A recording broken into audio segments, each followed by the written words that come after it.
Jemai, Atka Aksamkok, Atka Ekaterina Sotomayor, Yupia Runga. Hi, my name is Ekaterina Sotomayor. I'm a Yupik Eskimo woman from Southwest Alaska's Lower Kuskokwim Delta, and I'm an Access Services Assistant with Multnomah County Library.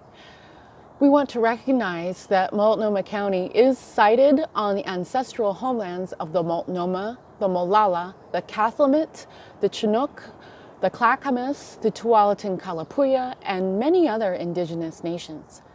These nations have become the Confederated Tribes of the Grand Ronde, the Confederated Tribes of the Siletz Indians, the Chinook Nation, and the Cowlitz Nation of Washington State. Land acknowledgements are a way for us to recognize and honor the enduring relationship that Indigenous people have with their ancestral homelands. We know that the effects of colonization are still felt today, and land acknowledgements are a small step towards reconciliation and cultural revitalization. Multnomah County Library is very excited to present Native Story Time today. Karen Kitchen of the Osage Nation will be reading Kiki's Journey. Kiki's Journey is written by Christy Arona Ramirez. She's of the Taos Pueblo and she's Raramuri. Kiki's Journey is illustrated by Jonathan Warmday, also of the Taos Pueblo, and published by Children's Book Press, an imprint of Lee and Low Books. We have lots more story times, activities, and performances on our website, moatkolib.org, so please check us out there. In the meantime, be well, stay safe, and enjoy story time. Birchi. Hawaii, hello. Welcome to Multnomah County Library's Native Storytime. My name is Karen Kitchen, and I'm a citizen of the Osage Nation of Oklahoma. And today, I'm going to share with you a very cool book. It's called Kiki's Journey.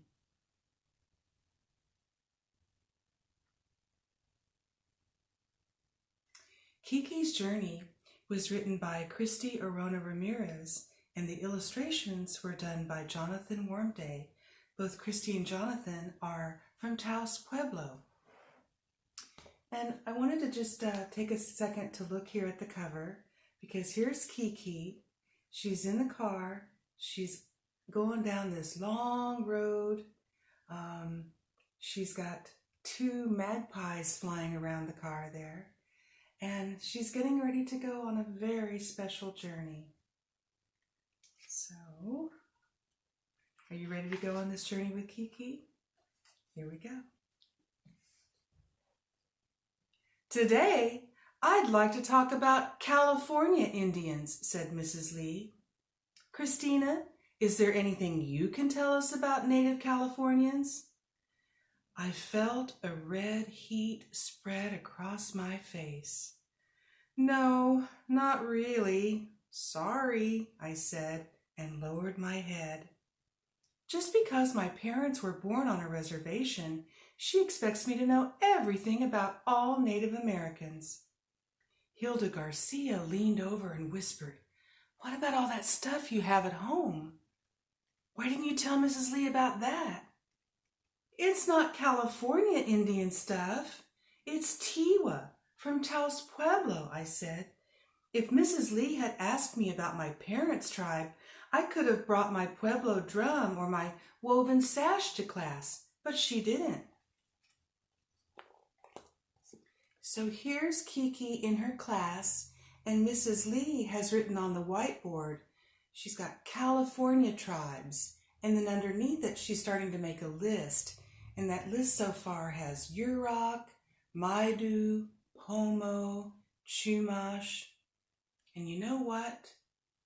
This whiteboard is not even big enough to write all the names of the tribes that are from California.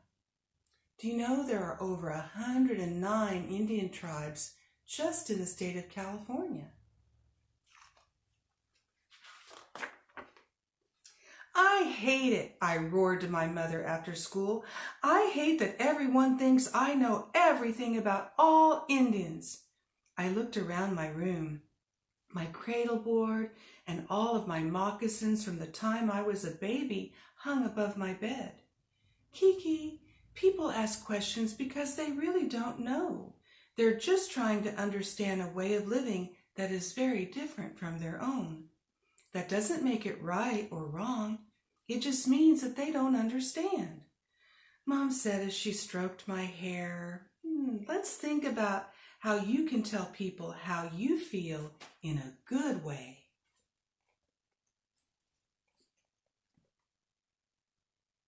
So notice in Kiki's room, there's that little cradle board.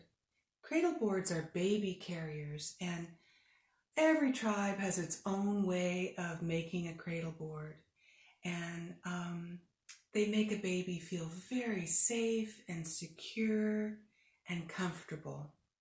And notice she also has some pretty moccasins hanging on that wall.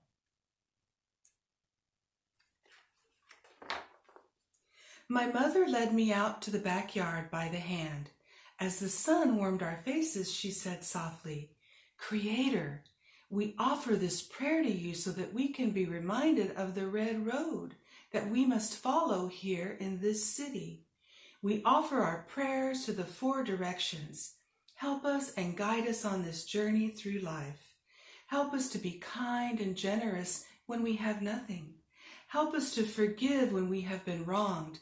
And Creator, please help us to grow into the kind of people that you would hope for us to be." I closed my eyes and let the words come into my heart as the wind danced around us.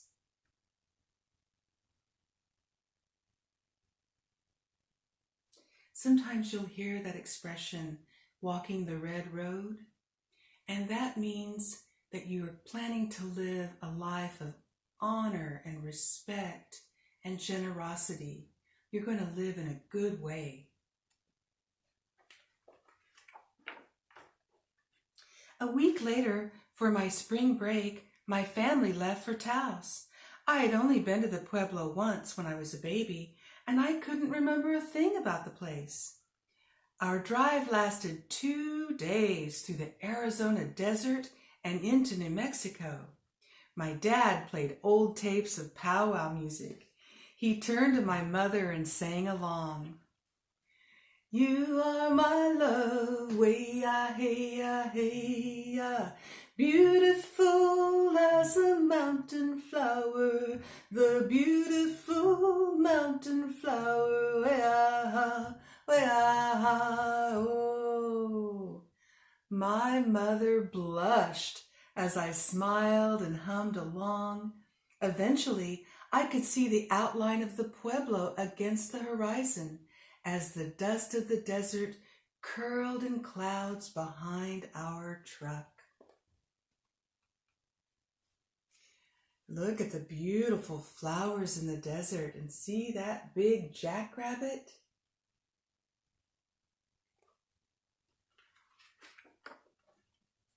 We parked by an old adobe church. We sat in the car for a minute and let a song of silence pass between us. I thought about Grandma Santana and Uncle Tim and how it had been such a long time since I had seen them. I closed my eyes and thought to myself, "Creator, let this be a good trip for all of us."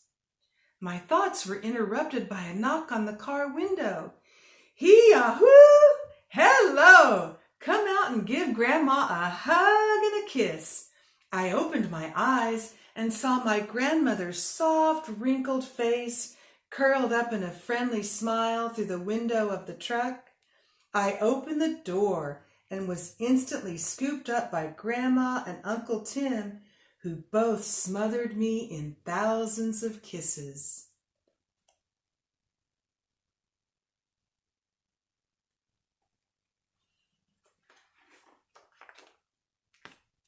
Early the next morning, I woke up to the sounds of wood crackling and pots and pans bumping into each other.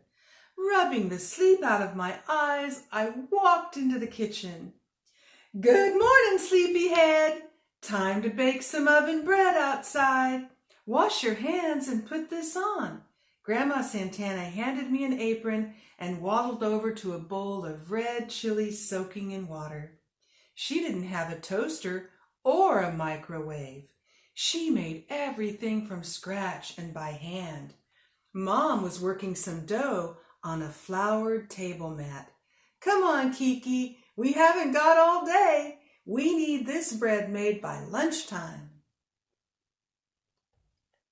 So there's Kiki's grandma, there's her mom.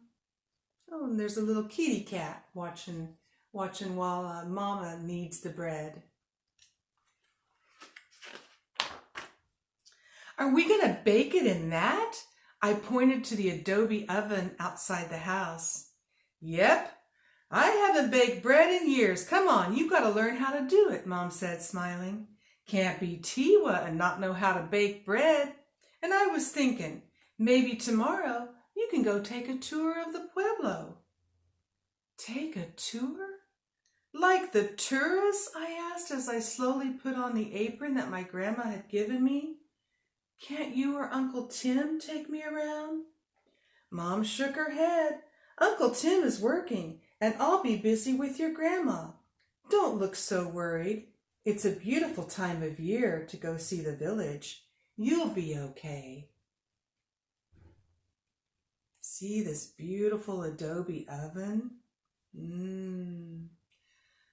Pueblo bread is so good. The next afternoon, I walked slowly to the center of the pueblo. Butterflies of every color swirled around in my stomach as I read a sign that hung in front of a small adobe building. The sign read, Pueblo Tours. No cameras or photography, no recording or videotaping, no sketching or painting. I joined a small group of people who had gathered to take the tour. I smiled nervously at a blond boy who looked about my age. He wrinkled up his nose at me and whispered to another kid beside him. They both stared at me, but neither one smiled back.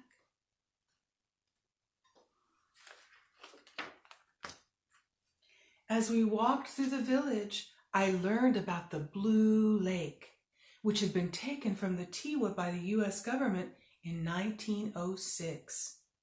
The people fought hard to have Blue Lake returned to them, and in 1970 it was. For generations of Tewa, the lake has remained a special place for sacred ceremonies. We walked inside the San Geronimo Chapel, where an old woman sat quietly in a pew with her rosary beads. Afterwards, outside, I listened to our guide talk about life on the pueblo. I remembered my mother's stories of growing up here. Old memories of my mother's stories and the new sights around me mixed in my heart.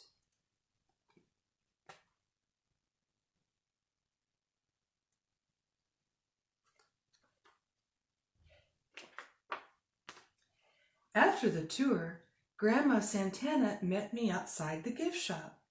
I held her soft, wrinkled hand in mine as we walked through the village. Well, what did you think? We have a beautiful village here, don't we? She asked. You sure do, Grandma. You're lucky, I said. Grandma stopped and looked at me. What do you mean? I am lucky, she said. This village belongs to you too. We are lucky, Kiki. So many of our ancestors have worked so hard to keep this place for our people. And not just for me or for you, but for the generations of Tewa to come. I looked into her eyes, feeling a little embarrassed. But it's been so long since I've been here, Grandma, I don't even remember it. I wondered how Grandma felt about Mom, Dad, and me, living so far away, trying to be Tewa and living in the city at the same time.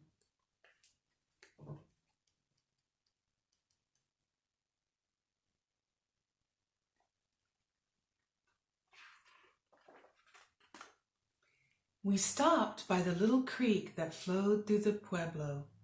Grandma pulled me close. I remember when your mom and dad told me they had to leave the pueblo. I didn't know why the Creator would let my daughter and her husband leave, so I prayed. And then one day, I realized something. I wasn't sure why, but tears filled my eyes. And then Grandma continued. The Creator has a job for each one of us, Kiki. For some of us, He chooses the life of a potter, of learning to shape clay for the people. Some of us become medicine people who learn how to help heal the sick. He may bless us with the gift of weaving or farming. And for some of us, He chooses a life of learning from books and studying in universities. This is the kind of life the Creator has chosen for your mother and your father, and maybe for you too, Kiki. Notice they're standing there by the water's edge, and look at all these beautiful swallows flying around.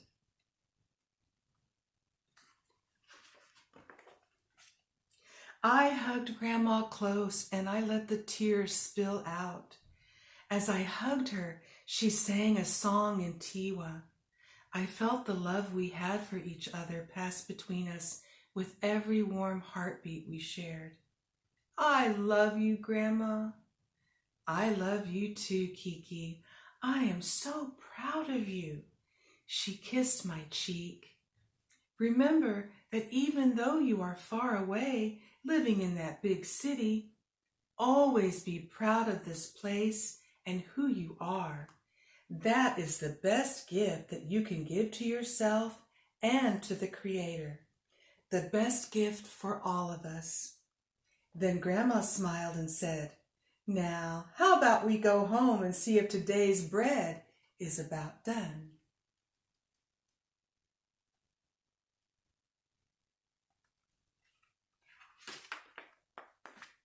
Back at the house, Mom had set the table and wrapped the fresh bread in a clean dish towel to keep it warm. The house was filled with the smells of good cooking. As I helped bring dinner to the table, I looked around the room at Mom's old manta, turquoise jewelry, and pictures of Mom and Uncle Tom when they were little. They both stood frozen in time, their faces shiny after dancing all day at a corn dance years ago. My baby picture hung close by. I could see in the old photos how much I looked like Mom when she was my age. Family portraits and moccasins, a nice woven basket, and that's the manta that Kiki's mom wore when she was a little girl.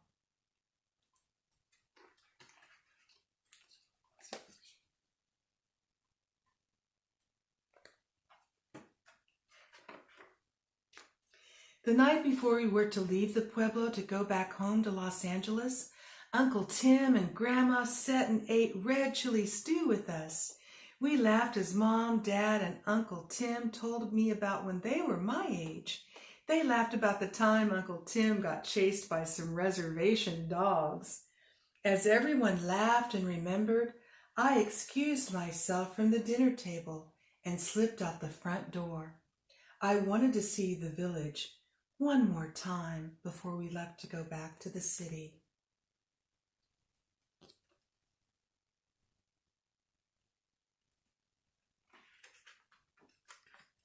As I walked through the village, I felt a cool breeze two-step through my hair. I thought about my parents' hearts belonging to both the Pueblo and the city, and I knew then that mine did too. As the starry blanket of night spread itself across the sky, I whispered, "Thank you, Creator. Thank you for this beautiful day and this safe journey home."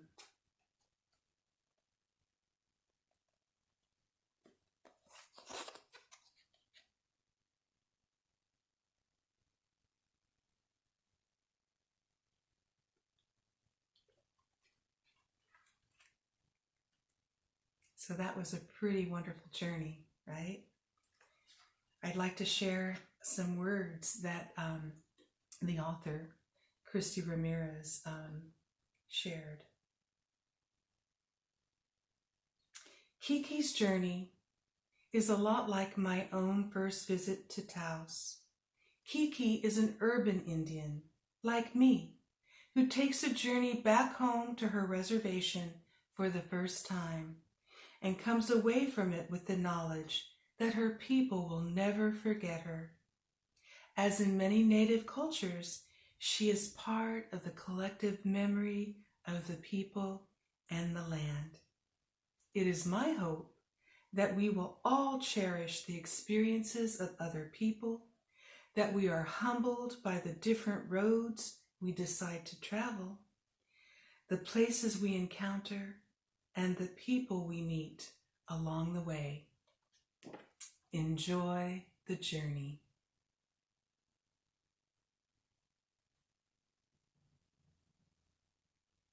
Thank you.